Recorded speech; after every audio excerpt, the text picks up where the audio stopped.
Salut à tous, très heureux de vous retrouver. Si je vous parle des Milwaukee Bucks, vous allez penser à Giannis Antetokounmpo. De la taille, des muscles, des qualités athlétiques, une envergure de mutant. Bref, tous les ingrédients pour avoir effectivement défensivement quelque chose de tout à fait solide. Or, sur ce début de saison 2017-2018, les Bucks sont la 29e défense de la NBA avec un petit peu plus de 109 points encaissés pour 100 possessions. Alors vous allez me dire à juste titre, mais attends, c'est que le début de saison. Et vous avez parfaitement raison. C'est pas après seulement 15% de saison régulière écoulée qu'on va commencer à tirer des grandes déductions bien peu malin, celui qui irait se glisser là-dedans. Et puis, dans le même registre, un homme seul n'a jamais constitué l'intégralité de la défense d'une équipe. Mais là où il y a un vrai mystère, qui est le pourquoi du comment de cette vidéo, le Mystère Bucks, c'est qu'il n'y a pas si longtemps que ça, en 2014-2015, les Bucks étaient la deuxième meilleure défense de la NBA. Ils encaissaient moins de 100 points pour 100 possessions jouées. Entre-temps, eh bien cette équipe elle a complètement dégringolé. Et c'est un mécanisme qu'on n'a pas l'habitude de voir dans la NBA, parce que regardez, il y a 2 ans, c'était la 22e équipe de la NBA en défense, il y a 1 an, c'était la 19e équipe. Vous voyez qu'on est passé de 99 points encaissés à 106 points encaissés pour 100 possessions, donc on a vraiment régressé dans ce compartiment, et résultat, eh bien l'équipe, elle est en fait en stagnation. Le bilan des Bucks de la saison passée, 42 victoires, 40 défaites, c'est ni plus ni moins que le bilan de 2014-2015. Ce qu'on a été gagné en qualité d'attaque, et c'est ce qu'a vécu cette équipe des Bucks, on est allé gagner en qualité d'attaque, elle l'a perdu en qualité de défense. Et c'est un gagné pour un perdu, et vous restez au même niveau.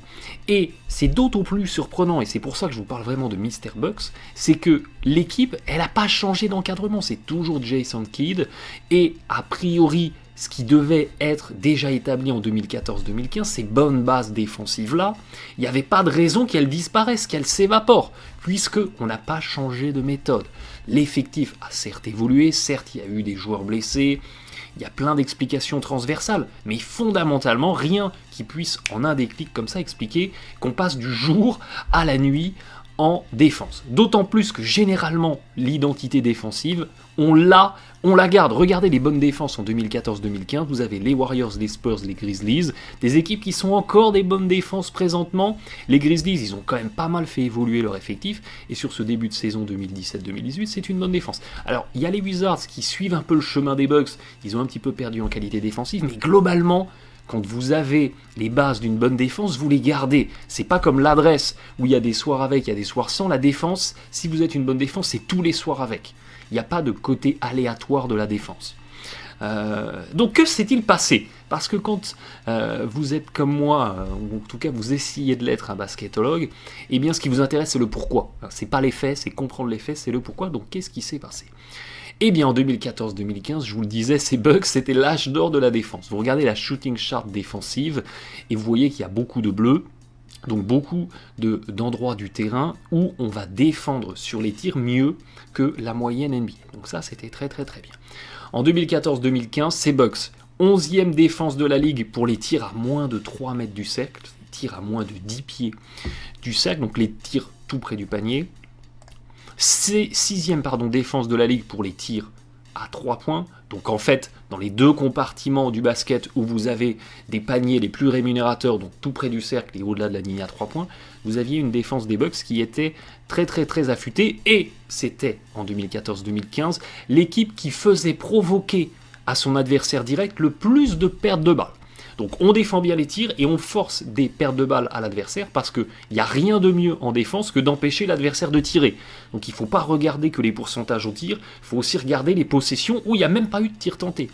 Et à ce niveau-là, les Bucks étaient très très bien. Donc il y avait une vraie homogénéité dans les qualités de défense, et c'est pas pour rien qu'on était la 2e défense de la NBA à cette époque. Et puis tout ça a dégringolé, tout ça a glissé. On est passé sur 2015-2016 et 2016-2017 de la 11e défense des tirs tentés tout près du cercle à la 19e et 22e défense, de la 6e défense des tirs à 3 points à la 15e et 12e défense, et on a réussi, par contre ça c'est resté, on a réussi à maintenir une capacité à forcer des pertes de balles sur l'adversaire direct dans l'élite de la NBA, 6e et 5e, quand on était premier. Donc c'est vraiment dans la contestation des tirs qu'il y a eu une dégringolade des qualités défensives de cette équipe des Bucks. Et puis là, sur le début de saison 2017-2018, on a une équipe des Bucks qui arrive relativement bien à contester les paniers tout près du cercle, mais qui se fait pilonner au-delà de la ligne à 3 points, 29e défense de la ligue, juste devant les Cavs, c'est pas forcément l'équipe à laquelle on a envie d'être comparé quand on évoque la défense, et 19e pour la capacité à forcer des pertes de balles à l'adversaire. Donc on est effectivement, sur ce début de saison 2017-2018, encore dans les standards des 2 années précédentes, où défensivement c'était pas génial, c'était même moyen, voire médiocre. Alors, quand on rentre dans le détail de cette défense des Bucks sur la saison 2017-2018, même si on n'a qu'un tout petit éventail, c'est très intéressant de le passer au crible pour comprendre ce qui ne va pas. Parce que c'est pas en comprenant ce qui allait pas il y a 3 saisons qu'on va corriger les problèmes de maintenant. Donc passons au crible ce qui se passe. Alors c'est dommage, je ne peux pas vous présenter ces données en comparaison avec 2014-2015 où c'était très bien, parce que le site de la NBA n'a pas d'historique au-delà de 2015-2016. Donc je n'ai pas l'année référence des Bucks. Mais sur les 3 composantes du basket qu'on trouve le plus dans un match, à savoir les tirs de champ, le jeu en transition, donc le jeu rapide en contre-attaque, ou en semi-contre-attaque si vous voulez, et sur le pick and roll porteur de balle, eh bien regardez les Bucks. Ils sont 18e pour la défense des tirs de champ, ils étaient 14e l'année dernière. Ils sont 29e sur la défense du repli défensif, ils étaient 25e la saison passée. Et ils sont 11e sur la défense du pick and roll, ce qui est pas mal, mais ils étaient 3e la saison passée. Donc on est complètement en fait dans les standards de la saison passée sur ce début de saison. Et ça c'est, je dirais pas inquiétant parce qu'il est encore très tôt, mais ça peut être problématique parce que en fait on n'a pas profité de l'été et des training camps pour essayer de corriger ce sur quoi on était déjà faible. Ou en tout cas, ça s'est pas vu dans ce début de saison. Alors, est-ce que c'est un problème de personnel ? Parce que l'équipe des Bucks elle a un petit peu évolué, évidemment. Donc, est-ce que c'est le nouveau personnel qui fait défaut ? Est-ce que c'est un joueur en particulier qui est le vilain petit canard, un petit peu comme ça pouvait être un Carmelo Anthony ou un Derrick Rose du côté des Knicks ? Regardez, en 2014-2015, il y avait 8 joueurs dans ce collectif des Bucks en defense box plus-minus positif. Alors c'est une stat avancée qui vous donne un indice d'efficacité en défense par rapport à la moyenne NBA. Quand vous êtes à 0, vous êtes au niveau de la moyenne NBA, niveau d'un joueur considéré comme moyen, comme correct.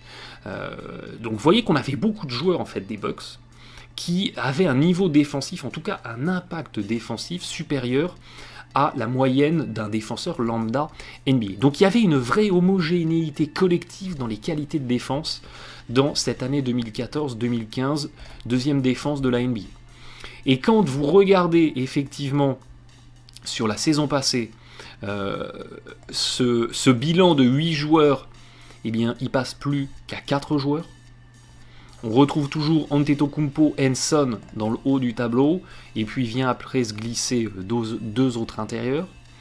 Et puis quand on regarde là sur cette saison, sur ce début de saison, eh bien on retrouve Antetokounmpo, Henson.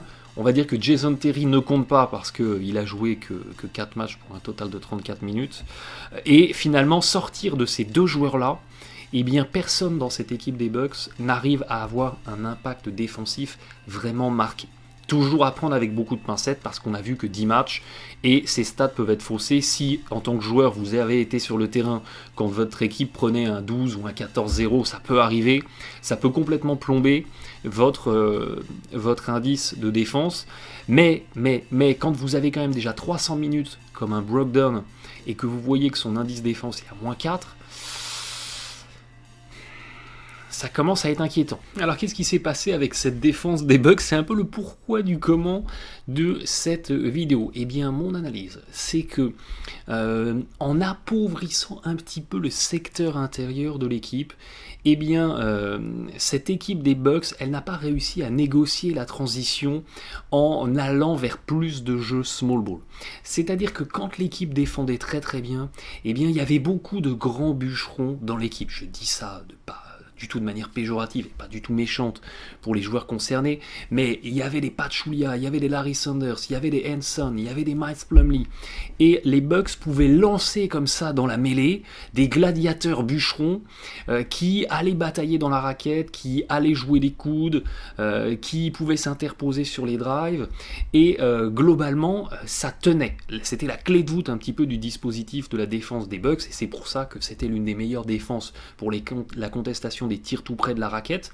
Et plus on est allé dans le temps, et bien plus les Bucks ont commencé à vouloir, entre guillemets, jouer petit dans des dispositifs avec un seul intérieur classique et puis Antetokounmpo par cœur. Même si sur le fond il y a de la taille sur ce front de courte et il y a des kilos, eh bien il y avait moins de temps de jeu pour des joueurs bûcherons qui n'étaient là que finalement pour défendre, prendre des rebonds, poser les bons écrans, contester les arrivées au cercle des adversaires directs, et moins on a donné de temps de jeu à ces joueurs-là et plus on en a donné à des Jabari Parker ou autres, et bien plus la défense a commencé à s'effriter, et ça c'est vraiment effrité comme un château de sable, c'est-à-dire que on a commencé à prendre plus de points dans la raquette, donc pour compenser on a des ailiers qui sont plus venus aider, qui ont libéré leurs tireurs, les attaques adverses ont servi les tireurs qui ont sanctionné, et tout, vous voyez, est parti comme ça en déliquescence.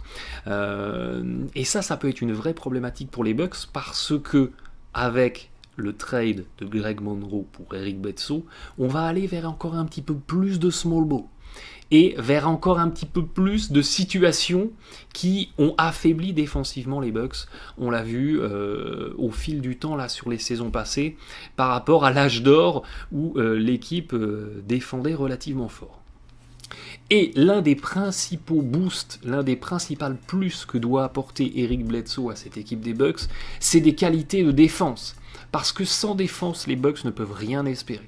Ils pourront surnager en saison régulière à peu près correctement, mais dès qu'arrivera les playoffs, si vous n'êtes plus en capacité d'arracher des stops, et si vous ne compensez pas avec une attaque surdynamité, un peu à la Cavs, vous êtes sûr que ça va mal se passer. Donc l'un des principaux boosts que doit apporter Eric Bledsoe, eh bien, c'est des qualités de défense à cette équipe des Bucks. Mais, regardez les stats défensive de Eric Bledsoe la saison dernière, eh bien la défense on l'a pas vue. La défense on l'a pas vue. Alors c'est toujours des stats à prendre avec des pincettes parce que c'est très très compliqué d'évaluer l'impact défensif d'un joueur parce qu'on ne défend jamais tout seul, c'est toujours on défend à 5, donc c'est toujours à prendre des pincettes, il faut en recouper plusieurs. Mais toujours est-il que pour la contestation des tirs, eh bien, les adversaires directs qui avaient Eric Bledsoe en face ont été beaucoup plus adroits que par rapport à la moyenne des autres confrontations dans la NBA, donc ça faut l'avoir en tête. La saison passée, du côté des Suns, quand Eric Bledsoe était sur le terrain, eh bien l'équipe était un petit peu moins efficace en défense que quand il était sur le banc. Toujours aussi à prendre des pincettes, avec des pincettes, parce que avec qui Bledsoe était sur le terrain, face à qui, etc.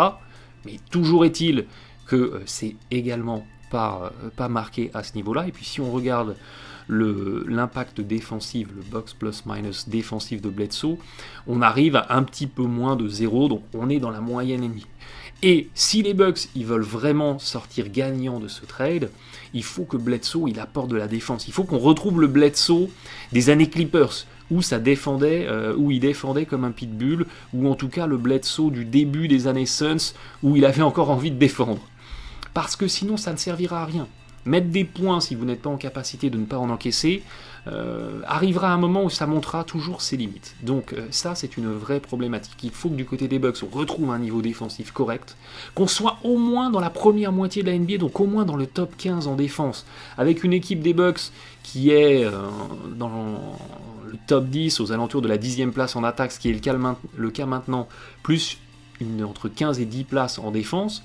eh bien vous avez quelque chose de tout à fait homogène et de cohérent, et pourquoi pas, ça peut vous permettre de franchir un palier. Mais en tout cas, c'est impératif pour cette équipe de Milwaukee de retrouver un minimum de défense, peut-être pas au niveau des années 2014-2015, même si c'est le cas, c'est génial pour eux, mais au moins qu'on arrive à être moyen, et qu'on sorte de ce bourbier où on n'arrive plus à arracher des stops en défense. Il va falloir une très très bonne défense sur la contestation des tirs, parce que l'équipe est faible au rebond.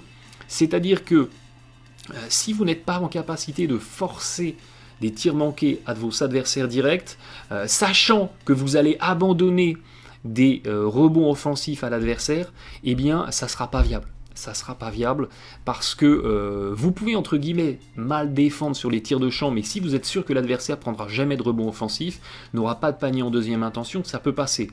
Mais si vous contestez mal et qu'en plus vous laissez des rebonds offensifs, là ça fait trop. Et les Bucks, 24e au rebond la saison passée, ils sont 26e là cette saison. Au rebond défensif, c'est pas trop mal, c'est au rebond offensif où ils sont complètement absents. Mais voilà, avec le départ de Monroe, l'arrivée de Bledsoe, ça va être encore plus marqué. Donc il faut impérativement une contestation des tirs qui est au top. Et ce qui est problématique dans cette équipe des Bucks, je ne les ai pas énormément vus jouer. Je ne vais pas vous raconter des salades, mais de ce que j'ai vu de cette équipe des Bucks, il n'y a rien qui saute vraiment aux yeux et qui vous permet de comprendre pourquoi c'est une mauvaise défense. C'est-à-dire que quand vous regardez les Bucks jouer, c'est pas comme quand vous regardez les Cavs jouer ou les autres très mauvaises défenses, on va dire, de la ligue, où il y a vraiment des errances totales, des joueurs qui sont laissés tout seuls, ça communique mal en défense, et on a un adversaire qui se promène. Quand les adversaires directs des Bucks jouent, ils ne sont pas confrontés à ces errances-là défensives. C'est-à-dire que globalement, la contestation des tirs, elle n'est pas trop mal, l'aide, elle n'est pas trop mal. Il n'y a pas de grosses lacunes, de gros manquements. Il y a en fait une addition de petites lacunes et de petits manquements. C'est-à-dire que on vient contester sur les close-out, mais on est un petit peu en retard. On vient aider, mais on est un petit peu en retard. Vous voyez, c'est des petites choses, et le diable est dans les détails, surtout en défense. Et c'est une somme de petites choses qui fait que cette défense des Bucks, elle est moyenne, voire médiocre, voire, pour ne pas être méchant, mauvaise. Et c'est encore plus problématique, parce que quand il y a des choses flagrantes, c'est facile de les corriger. C'est-à-dire, quand à un moment ça vient pas aider, c'est facile de dire là, t'as pas aidé, prochain match, tu viens aider ou tu joues pas. Quand le mec vient quand même aider, mais que c'est pas suffisant, c'est plus compliqué. C'est plus compliqué de faire le diagnostic et de mettre les choses en place, parce que le joueur va dire mais si, je suis quand même venu aider. Vous voyez ce que je veux dire? Donc c'est vraiment une affaire à suivre. Le succès des Bucks sur cette saison à venir, c'est une équipe qui a des grandes ambitions. Ils sont 20 millions de dollars au-dessus du salary cap. Ils n'ont pas de flexibilité pour recruter la saison prochaine. Ils doivent encore offrir une extension à Jabari Parker, donc ils vont complètement dynamiter leurs finances. Si cette équipe des Bucks, avec cette ossature-là, emmenée par Jason Kidd et avec cette structure-là, s'ils ne trouvent pas du succès et du succès rapide, eh bien ça deviendra vraiment problématique. Donc ça sera une affaire à suivre, et le succès potentiel de Milwaukee ne peut passer que par une augmentation de ses qualités de défense. L'attaque, ça ira toujours, surtout si vous arrachez des stops défensifs et que vous envoyez un Giannis en contre-attaque, ça ira toujours. Donc c'est vraiment une affaire à suivre. On sera là bien sûr pour regarder tout ça. Merci de votre fidélité. À très bientôt et bon match à tous.